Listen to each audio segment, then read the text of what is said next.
ఎప్పుడు ఇట్లనే రొట్టెలు చేసి మాకేమో పెట్టదు. కొడుకేమో 4 రొట్టెలు ఉంచింది, మాకు తినలేవు. మిగతా అన్ని తీసుకొని రూమ్లో దాచిపెట్టుకుంది. ప్రతిసారి ఇంతే, రొట్టెలు దాచిపెట్టుకొని తెల్లారి చాయలు వేసుకొని తింటారు, లేకపోతే ఎండిపోయి ఆడబెట్టి మురుగ పెడతారు. ఇట్లా చీర కింద చూడండి రాసుకున్నాడు. జొన్న రొట్టె కోడలు తినొద్దని, కోడలు తింటుందని ఆడ. ఇంత పాపం ఎక్కడైనా ఉందా? దాచుకున్నది జొన్న రొట్టె నేను తినొద్దంట.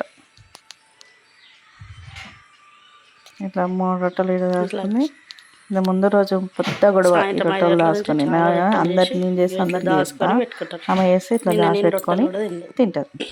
ఆ రోజు నైట్ అన్నం కూడా తినలేదు నేను, రొట్టెలు లేవని. కొడుకు ఓన్లీ 3 రొట్టెలు ఉంచింది, మిగతా అన్నీ ఈడ దాచిపెట్టుకుంది. ఎప్పుడు ఇంతే, ప్రతి వారం చేస్తే, ప్రతి వారం ఎప్పుడు చేసినా ఇంతే. ఎప్పుడు చేసినా 2 ఆడబెట్టా కొడుకుకి, 3 పెట్టా, మిగతా అన్నీ తెచ్చి ఈడ దాచిపెట్టా.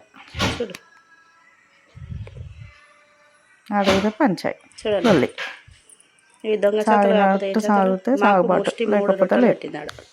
3 రొట్టెలు పెడితే అది కొడుకు కని పెట్టింది. లోపల చేసేది ఎవరికి తెలియదు. నీ మనిషిని కాదా, సామాన్లు బీరువాలో దాచుకోవడం, కొడుగుడ్లు దాచుకోవడం, పప్పులు పల్లీలు అన్నీ బీరువాలలో దాచుకోవడం, గిన్నెలు దాచుకోవడం, దొంగ లోపల నెగలని వేయకపోవడం. అర్ధ కిలో కూర తెచ్చినాక అర్ధ కిలో కూర వేయాలి.